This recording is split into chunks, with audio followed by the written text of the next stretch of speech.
हल्की ठंडी हवा चल रही है। टूटी छप्पर की झोपड़ी से सूरज की किरणें अंदर घुसकर दीवार पर सुनहरी रेखाएं बना रही हैं। कोने में एक पुरानी चारपाई पर माँ सोई है, चेहरे पर थकान की रेखाएं। पास ही मिट्टी का चूल्हा जिस पर पिछली रात की राख अभी भी हल्की गर्म है। दीवार पर टंगा पुराना स्कूल बैग जिसमें से किताबों के पन्ने झांक रहे हैं। बाहर मुर्गे की बांग सुनाई देती है। माँ करवट बदलती है, आंखें खोलती है और आसमान की ओर देखती है। फिर एक नया दिन, शायद आज कुछ अच्छा हो जाए। वो उठकर चूल्हे में लकड़ी डालती है और धुआं धीरे धीरे झोपड़ी में फैल जाता है। पिता, जो फटे कंबल में सो रहे थे, करवट लेते हैं। आज थोड़ा जल्दी निकलना होगा। ठेकेदार ने कहा था देर हुई तो काम नहीं मिलेगा। माँ धीमे से मुस्कुराती है, लेकिन आँखों में चिंता साफ झलकती है। पहले कुछ खा लो, खाली पेट कहाँ काम चलेगा। रहने दे, तू और बच्चे खा लेना, मैं वहीं कुछ ढूंढ लूंगा। वो उठकर अपनी पुरानी फटी कमीज पहनता है जिसमें कई जगह रफू के निशान हैं। माँ उसके हाथ में फटे कपड़े में बंधे 2 सूखे रोटी थमाती है। बस इतना ही बचा था, भगवान से दुआ है आज का दिन अच्छा निकले। पिता सिर हिलाते हैं, बाहर निकलते हैं। बेटा अभी भी सोया है, उसके चेहरे पर मासूमियत और भविष्य के सपनों की झलक है। माँ उसके बाल सहलाती है और दूर सूरज की तरफ देखती है।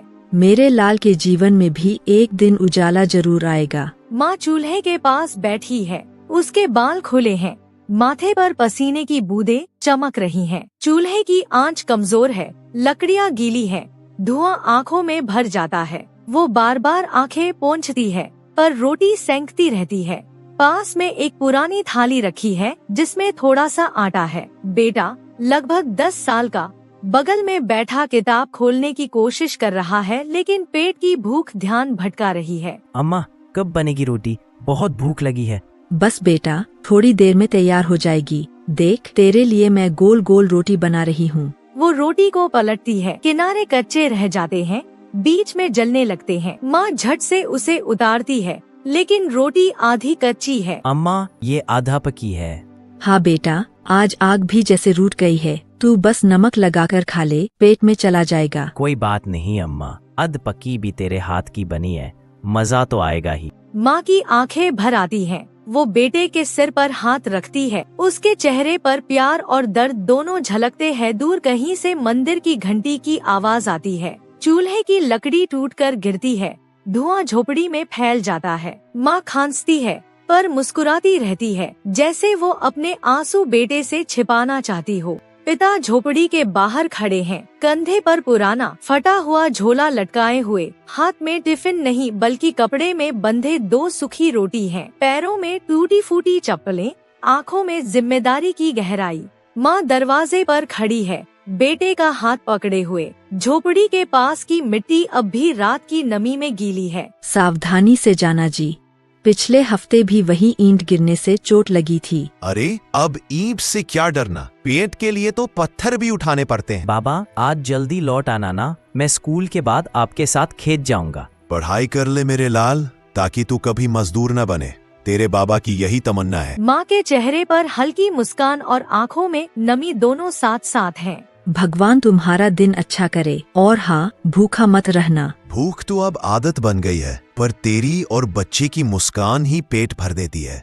वो झोपड़ी से बाहर निकलते हैं। धूप में उनकी परछाई लंबी होती जाती है, हर कदम के साथ मिट्टी उड़ती है, जैसे जिंदगी की थकान रास्ते पर बिखर रही हो। दूर खेतों में बैलों की घंटियां बज रही हैं। कुछ और मजदूरों की टोली दिखाई देती है, सबके चेहरे पर एक ही कहानी लिखी है, मेहनत और उम्मीद। पिता उन सबके साथ जुड़ते हैं, कंधे पर फावड़ा रखते हैं और धीरे धीरे रास्ते में गायब हो जाते हैं। हाथ में अपनी पुरानी फटी किताब लिए बैठा है, किताब के पन्ने मुड़े हुए हैं, पर उसके चेहरे पर जिद और जुनून साफ है। वो माँ के पास आकर धीरे से बोलता है, अम्मा, मैं आज स्कूल जाऊंगा, मास्टर जी ने कहा है आज टेस्ट है। बेटा, फीस तो अभी बाकी है और यूनिफॉर्म भी फट गई है, वहाँ सब हंसेंगे तुझ पर। हंसने दो अम्मा, मैं पढ़ाई छोड़ दूंगा तो बाबा की तरह मजदूर बन जाऊंगा क्या? माँ थम जाती है, उसके हाथ में भरा पानी का लोटा रुक जाता है। आंखें बेटे की आंखों में झांकती हैं। वहाँ सिर्फ जिद नहीं, सपनों की चमक है। बेटा, पेट की आग बुझानी भी जरूरी है। तेरे बाबा रोज हड्डियाँ तोड़ते हैं ताकि तू पढ़ सके। तो फिर मुझे जाने दो अम्मा, मैं पढ़कर कुछ बन जाऊंगा ताकि बाबा को अब काम पर न जाना पड़े। माँ एक पल को चुप रहती है, धीरे धीरे मुस्कुराती है। वो मुस्कान थकी हुई है पर गर्व से भरी। वो पुराना झोला उठाती है, बेटे की किताबें उसमें रखती है और उसके सिर पर हाथ फेरती है। जा बेटा, भाग जा स्कूल, आज तेरी जिद जीत गई। बेटा मुस्कुराता है और नंगे पांव भागता है कच्चे रास्ते पर। धूल उड़ती है, सूरज की रोशनी उसके चेहरे पर पड़ती है, जैसे उसके सपनों को आशीर्वाद दे रही हो। माँ दरवाजे के पास खड़ी होकर बेटे को दूर तक देखती रहती है। बेटा धीरे धीरे चलता हुआ झोपड़ी की ओर आता है, हाथ में पुराना बैग, पैर धूल से सने हुए,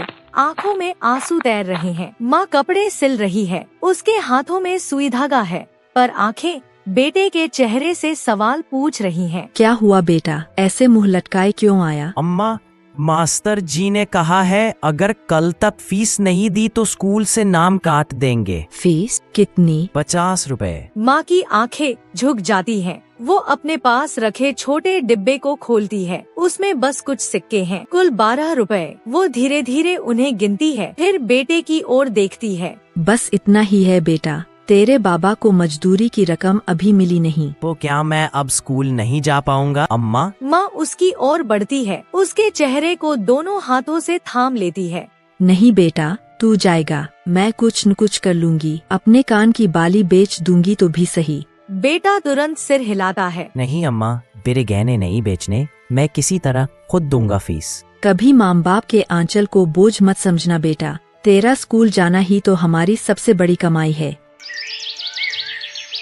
झोपड़ी के बाहर से हल्की हवा चलती है, टिन की छत खड़कती है, दूर कहीं से ठेले वाले की आवाज आती है, कबाड़ ले लो। माँ की नजर उस पर टिकती है, उसके मन में एक सोच दौड़ती है। माँ चूल्हे के पास बैठी है, लकड़ी डाल रही है, उसके हाथों की नसें उभर आई हैं। थकावट से कांपते हुए भी वो चूल्हे की आंच बनाए रखती है। पसीना और धूल उसके चेहरे पर एक साथ चिपके हुए हैं। बगल में पुराना पीतल का डिब्बा रखा है, जिसमें दिन भर के कुछ सिक्के हैं, वही जो उसने कबाड़ बेचकर जुटाए थे। बेटा बाहर से आता है, स्कूल की कॉपी लेकर। उसके चेहरे पर खुशी है, कल फीस देने जाऊंगा, यही सोचकर। अम्मा, मास्टर जी बोले थे अगर कल तक फीस भर दी तो नान नहीं कटेगा। हाँ बेटा, हो जाएगी तेरी फीस, बस अब खाना खा ले। वो आटा गूंथने लगती है, अचानक उसका हाथ चूल्हे की गर्म दीवार से छू जाता है। वो आ कहकर पीछे हटती है, कलाई से खून की एक पतली धारा निकलती है और उसके साथ उसकी कांच की चूड़ी टूटकर जमीन पर गिर जाती है। चूड़ी के टुकड़े मिट्टी में फैल जाते हैं। माँ एक पल को उन्हें देखती है, जैसे अपने सपनों को बिखरते देख रही हो। वो झट से अपनी साड़ी का कोना फाड़ती है और घाव पर बांध लेती है, मुस्कुराने की कोशिश करती है, लेकिन आंखें नम हैं। अम्मा, ये तुम्हारे कलाई में कितना बड़ा चोट लग गया है। कुछ नहीं बेटा, ये तो बस चूड़ी टूटी है, मुझे कुछ नहीं हुआ। पर अम्मा, ये तेरी पसंदीदा चूड़ी थी ना? चूड़ियाँ तो फिर से आ जाएंगी, तू बस पर ले मेरे लाल, तू ही मेरी असली सजावट है। बेटा उसकी गोद में सिर रख देता है। माँ उसके बाल सहलाती है और टूटी चूड़ी के टुकड़ों पर नजर जाती है, जो चूल्हे की रोशनी में अब भी हल्का सा चमक रहे हैं। पिता ईंटें भो रहे हैं, कंधे पर बोरियां, पैरों में मिट्टी, माथे से पसीना टपकता हुआ। उनके आसपास दर्जनों मजदूर काम में लगे हैं, कोई दीवार बना रहा है, कोई बाल्टी से पानी डाल रहा है, ठेकेदार ऊपर खड़ा चिल्ला रहा है, जल्दी करो, काम खत्म होना चाहिए आज ही। पिता की सांसें तेज हो चुकी हैं, लेकिन वो रुकते नहीं। वो जानते हैं एक दिन की मजदूरी रुकी तो घर में चूल्हा नहीं जलेगा। रामू भाई, थोड़ा आराम कर लो, चेहरा पीला पड़ गया है। आराम तो अमीरों को शोभा देता है रे, हमारे लिए तो काम ही दवा है। वो फिर से ईंटों का गट्ठर उठाता है और